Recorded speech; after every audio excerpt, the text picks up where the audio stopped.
Wow. Well, good afternoon, everyone. It really is a lovely day. It is so wonderful to have you all here joining us today for the closing session of our 2021 Student-Centered Learning for Equity convening. My name is Jackie Statham Allen, and I am a grant-making director with the Bush Foundation. We are so happy to have you a part of our virtual community once again.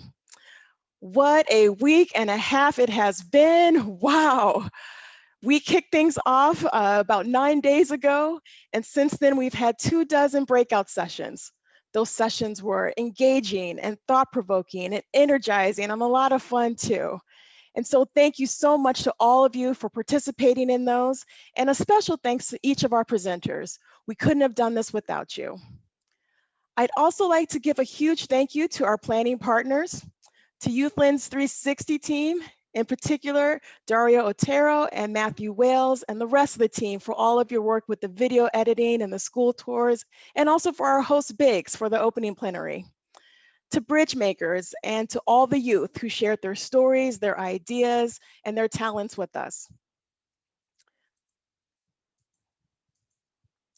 I'd also like to express my immense gratitude to our advisory council and other educators from our region. I'd also like to thank my colleagues from the Bush Foundation, Vivian Chow, Erica Orton, Justin Christie, and all my other colleagues who have contributed to this effort. And finally, wow, I'd really like to express my immense gratitude to the Education Evolving team. This was their first year being the primary planning organization, and I really think that they knocked it out of the park.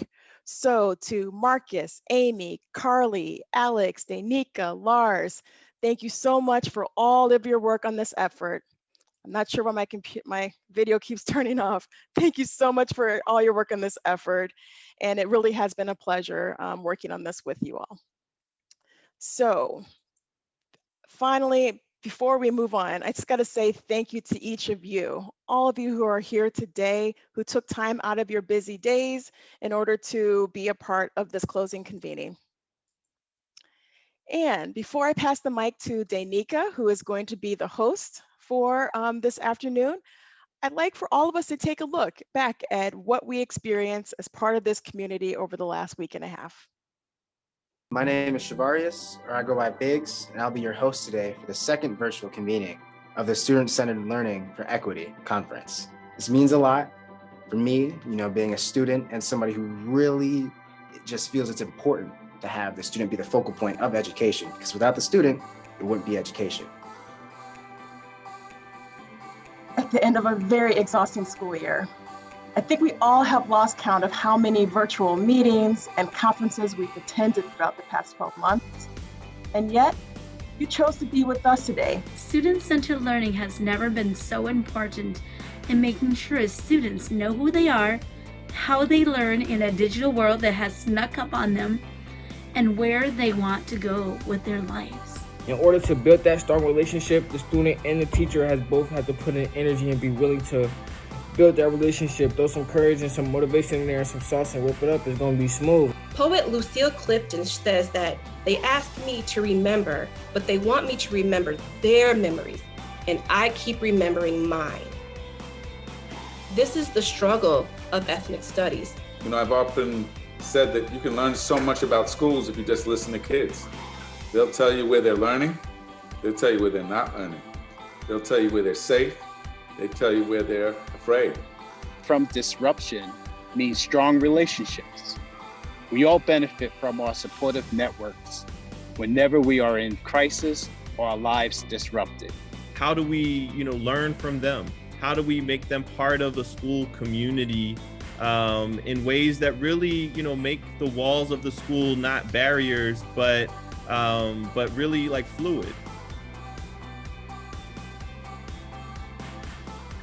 The central question we need to ask as we move beyond this period where we've had to pause, where we've had to stop the way we've done things, is how to make this a hard pivot. How can we hold on to the best things we've tried and the best things we've done?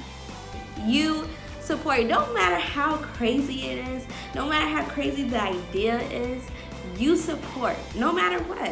How stunningly beautiful that our sacred respect for the earth, for life, is deeper than our rage.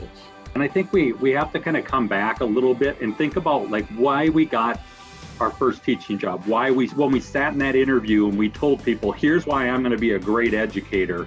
Things that I've been doing in distance learning that I can still keep doing when we move back in person. So like I started doing home visits with some of my students just to see them and, you know, socially distance, be able to connect. So our people, we've always thought 7 generations down the line. So now is the time to do something.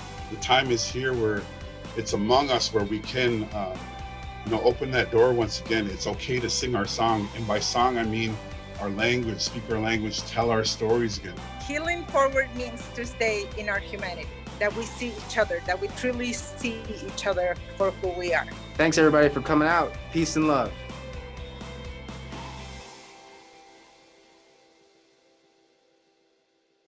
Thank you, Youthland's 360 team, for highlighting the magic that happened throughout our 2021 SEL for E journey.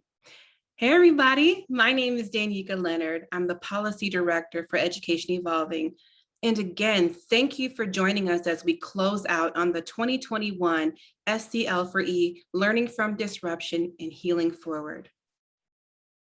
But before we do that, I would also like to take a moment to acknowledge that many of you hold many things, and we've been honored to have you, however you've been able to join us.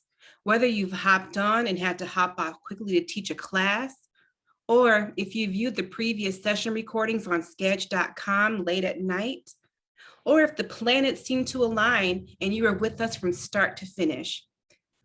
Either way, we are grateful for the time that you've spent in community with one another and with us. And we hope that your experience this year has helped to replenish your reserves and strengthen your resolve to hold our young scholars at the center of our work. Now, we are minutes away from hearing our keynote speaker, Randilynn Boucher-Giago. And to open the space, we have a student performance. Miracle Spotted Bear is Oglala Lakota from Pine Ridge, South Dakota. She has been singing since she was a little girl. She attends Haskell University and has helped many young women learn to sing in Lakota. Please join me in welcoming Miracle Spotted Bear, who will be performing a prayer song.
Ashe, what a beautiful piece.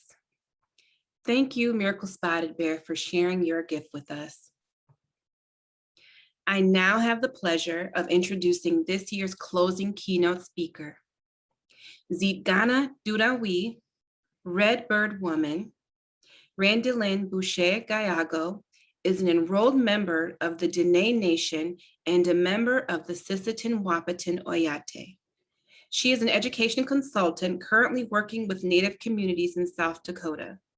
In addition to her work as an educator, she coordinates the Young Women's Healing Camp.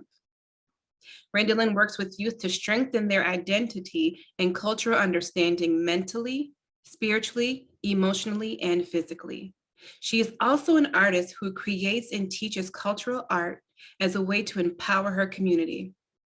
Please join me in welcoming Randilynn to the virtual stage. Hamidakiapi, ampetu kinde chante washdeanape chuzapedo, Zitkana Duta Win imakiapi. Sisi tuana bidewa katuana shinachedega oyate emataha, dayawa chiankapi. Hello, my relatives. It is a good day to see you all. I say Wopila to my Trojan miracle for opening us with a prayer song. Before we start, I would like to ask my elders to forgive me for speaking in front of them, as I am still young and I'm still learning. I'd also like to acknowledge the land that we sit upon. I acknowledge my relatives who came before me, and I ask them to guide my words today as they understand injustice, pandemics, drastic change in their lifetime. It is because of their resiliency I am able to speak with you all today. Through the last week, we've been fortunate to listen to many of our relatives speak to their specialties in education and listen to their wants and changes in the education system. Thank you for all your commitment and time. As we close out our gathering, many still have questions, concerns, thoughts. We may be asking ourselves, what does learning from disruption and healing forward look like? A year ago, we spoke of a moment to a movement to create change in our education system, specifically for our children. We did not realize the power of what we were asking for. Now we are in that movement. We have learned change does not happen when we are comfortable, when we are in a state of convenience. This year, we lived through a pandemic. We have lost loved ones. We have witnessed hate, but we have also witnessed hope. Let us be reminded of our previous educators, our relatives who spoke before us of these truths. Albert Memmi said, decolonization is always violent. Paulo Freire said, it is necessary that the weakness of the powerless is transformed into a force capable of announcing justice. For this to happen, a total denouncement of fatalism is necessary. We are transformative beings and not beings for accommodation. Our relative, John Trudell, said, as a human being, it is time to take the responsibility for the power of our intelligence and use the power of our intelligence to think coherently. This isn't about whether we can or we can't. This is about whether we will or we won't. This year, George Floyd awakened us and told the world, I can't breathe. Let us draw upon their wisdom, their strength, their truths, and confront the storm ahead of us. Let us turn away from all of the distractions in front of us. Let us take a moment and realize what did not work for us and what was holding us back. Let us observe everything that we knew once as our normal and acknowledge it. Acknowledge that what we knew before is not what we need to carry us forward. We have the power to create this new dynamic. As Dr. Pedro Noguera said, we have to break down our own barriers first. We hold the right to redefine education, to allow these spaces to be created. We have been given this time of realization, a time to feel, a time to understand what it means to truly not breathe.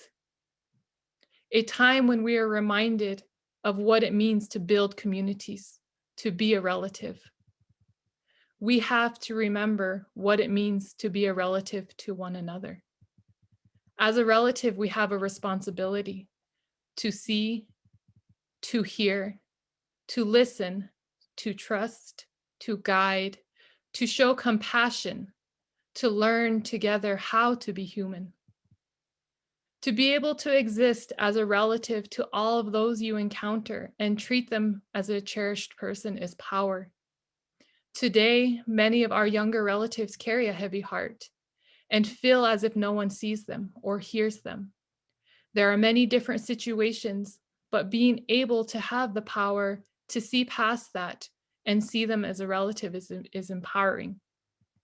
Only then are you truly challenging yourself to be a good relative. Imagine if we all treated each other as relatives, how powerful we could be.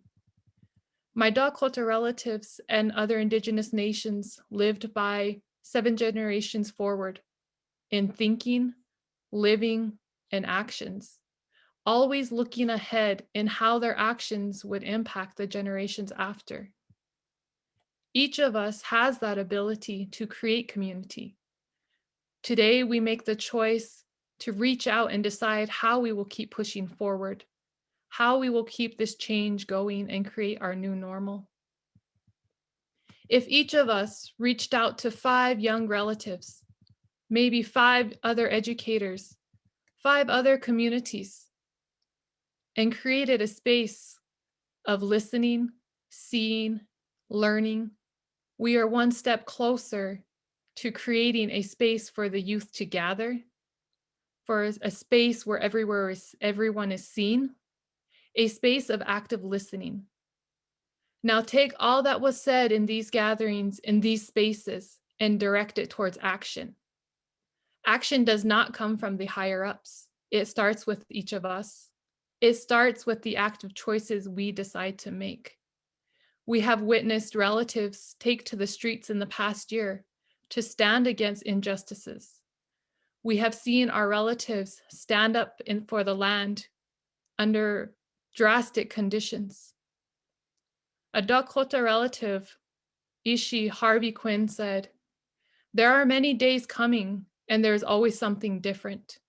We have to face what is coming. You have to believe in your prayer.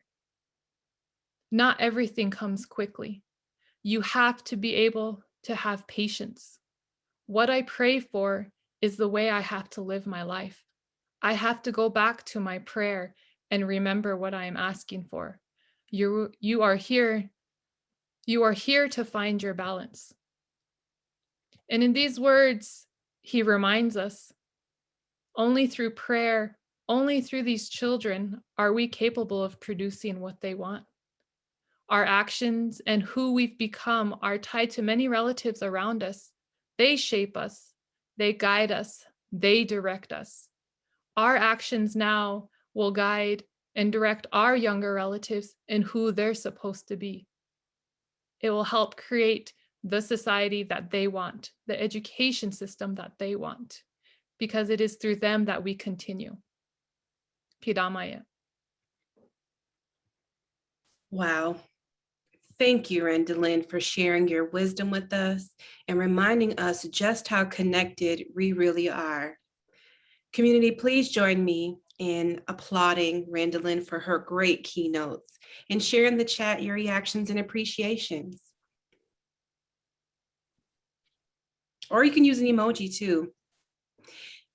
Now, the keynote isn't done. As a part of her keynote, Randilynn will be joined by a young group of scholars to talk about what it meant to be a student in the COVID era. Thank you, everyone. As we had said, a lot of change in what we want is guided by our children's voices, by our young relatives' voices. And so what I had asked is that their voices be heard. So today we will be talking with a group of students who are going to talk about their experiences, and we'll get to hear their voices. Okay. All right, I would like to welcome you to our group of panelists here. As we talked about, our youth have a very different perspective when we think about education, when we think about what we want and what we need compared to their needs. So today, I wanted to talk to our young relatives and ask them a couple questions about education and what they see, what they feel. So today, our young relatives are here with us today to tell us exactly that. And so I will ask you a first question, and today, that question is, During the pandemic, what did you experience in school and how did it make you feel? It gave me more time to talk to the animals. In your culture, you can talk to the animals. So it gave me more time to talk to the dogs, the buffalo, and the birds. Well, it made me feel kind of stressed out during school because sometimes in school it wouldn't feel like a lot of work, but at home there's a lot of distractions. So it's harder to get all of that work done. So it just felt like a lot of work during distance learning. So in middle school right now we can take our mask off outside, but when I was back then, like 3 months ago, it was like really hard to breathe. And it was like like what he said, like a lot of distractions, and it's just weird seeing lots of people just wearing masks at school.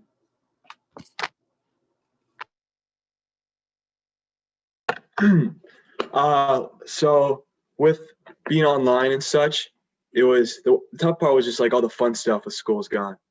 So like the sports, the arts, all the stuff that keeps you wanting to come to school and learn wasn't there. So yeah.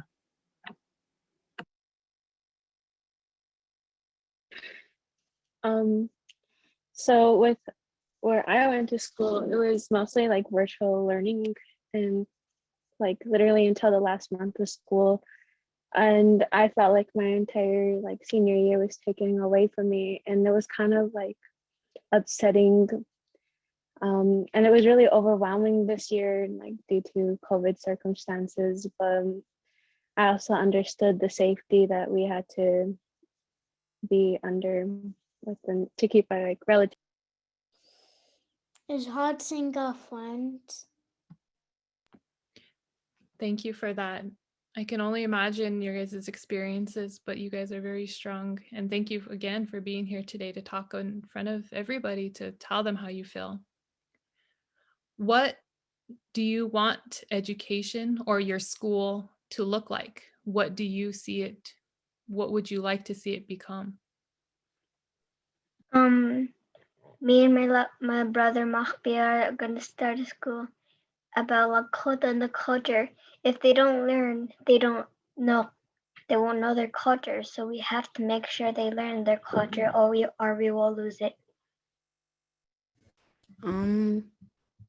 Well, I think maybe in school we could learn we could learn different languages in school, and we could also learn about different cultures. So if we do meet someone from another culture, it's not like awkward or anything, and we already know some stuff about their culture, so we can like know about them more and have it be less awkward. Can you repeat the question real quick? What do you want education to look like going forward? Well, in my opinion, I feel like education should also be more of like hands-on and like more like visual learning instead of like studying so much. Like I said, like school was virtual until like the very last month of school. It was like 3 weeks. Yeah.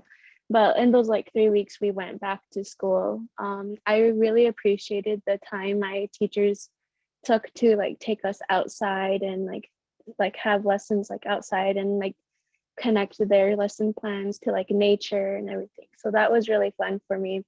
And I wish school would do that more often, especially being out in like the world instead of being locked in the classroom. I feel like being outside was more safer that way too. What I feel would help, my school started implementing this a little bit, but it was just like creating a connection with your teacher. That's what I feel like helped a lot. Like having check-ins every quarter or semester, just kind of like creating a connection and a relationship. So like a student wouldn't feel shy or nervous to talk to a teacher, making it normal, you know? So, yeah.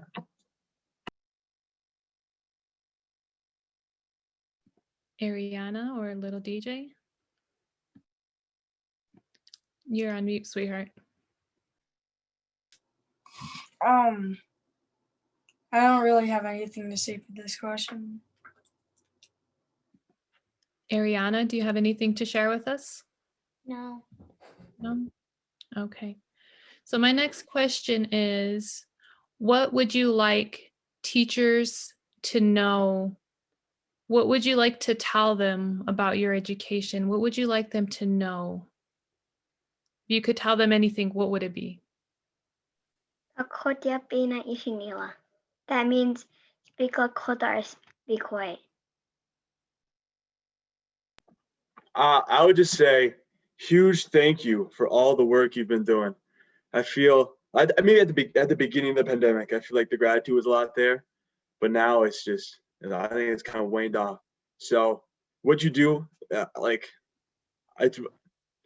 thank you so much. Like, I think you're like the unsung heroes of this whole thing.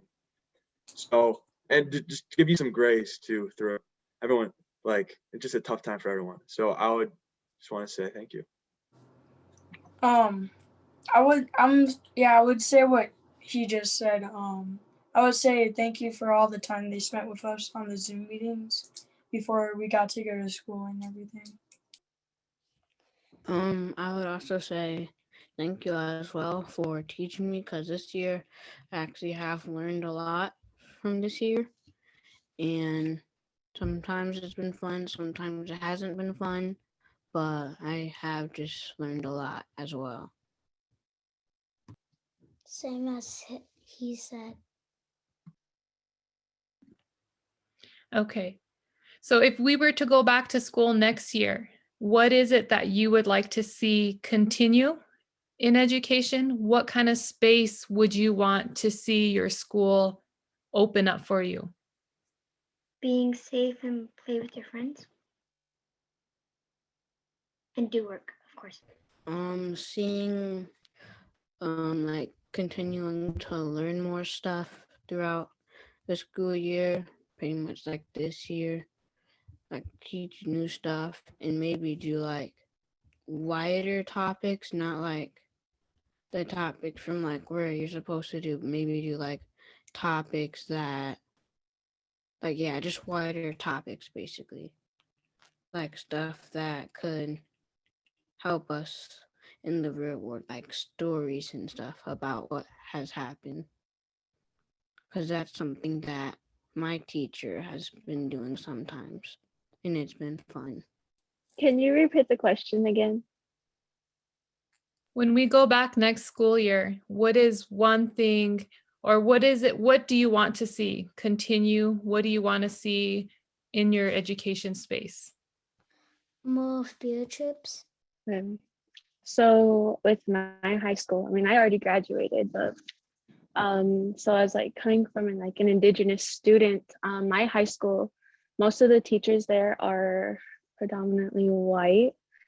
And this year I feel like it was very hard to learn from them, especially since like they're like volunteer teachers. So they just like came in this year and we didn't have that connection with them. So it was very hard to communicate with our teachers and stuff. But I hope in the future for my school, or the school I graduated from, they'll have more educators that are Lakota or like Indigenous educators, because we need to see more of them and learning from our own people instead of white people. I don't know if that's offensive or not, but I feel that with the teachers that we had there that were Lakota or were Indigenous, I felt more safer with them, and then like a teacher that like doesn't understand like our people and our history and our culture, especially when they don't really take our language and they don't really put much effort into learning more about us, but more than like a teaching skill for themselves, which is good on their end also, but like we need more Indigenous educators within our own school systems. Sam, what do you think? Well, let's see. So I think with being online and such, there's a disconnect that comes there. It's harder because everything, like the teaching style, it just has to be kind of like lecturing. There isn't too much else you can do. So I think once we get back into school, I think it'd be awesome to mix it up a little bit more, like do demonstrations and like how Masai was saying, like examples and telling stories, or like yeah, that's what I enjoy the most out of like learning. I love learning that way. So we can incorporate that more next year. Sounds like a win to me. Little DJ? Can you repeat the question again? What would you like to see next year when you go back to school? Probably like more teachers that like sometimes like it would be like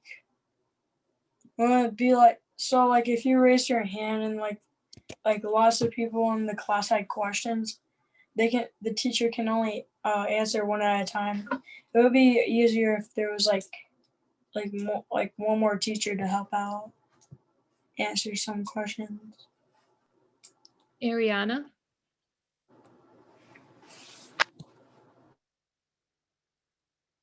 Ariana, is there anything that you would like to see next year when you go back to school?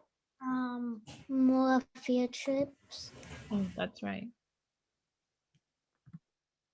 Okay. So if you think back on this past year and of everything that you learned, whether it was in school, whether it was just it being home, what is the one thing that stood out the most? What is your most memorable moment? Maybe it's a story. It's just something you learned. Talking to animals.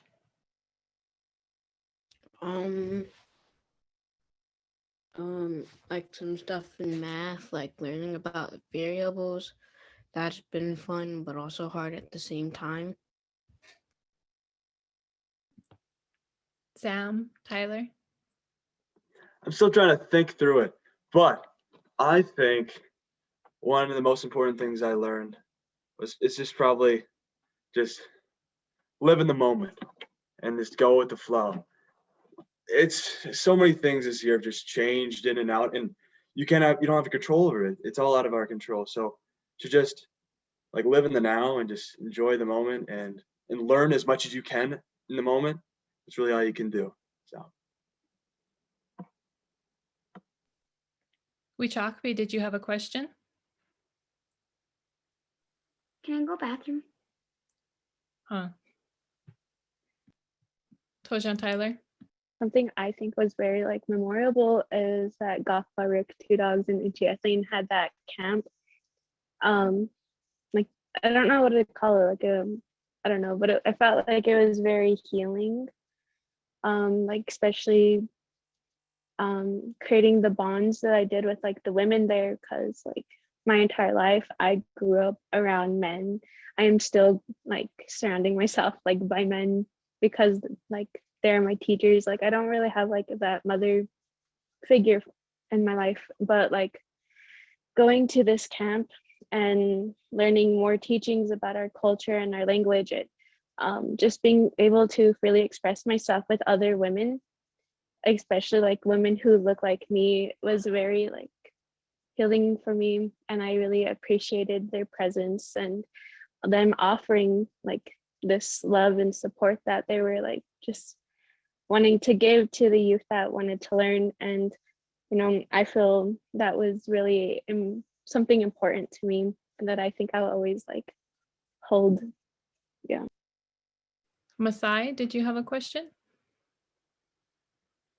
I have a comment also. So I remember during distance learning, there was this one assignment that we were going to do, and it was learn about the natives that were here, and it was like just very surprising kind of about what happened to them, because it was like basically you're like the chief of like a native tribe, and like you had to make the right decisions to keep your tribe thriving. And it was basically in the time when like the white men were basically trying to take the land and like make compromises, but it was really hard to make decisions because no matter what decision I made, it was either like our tribe got killed or we lost the land. It was like that either way, no matter what decision I made. Thank you for sharing that. Ariana, do you have anything to share with us?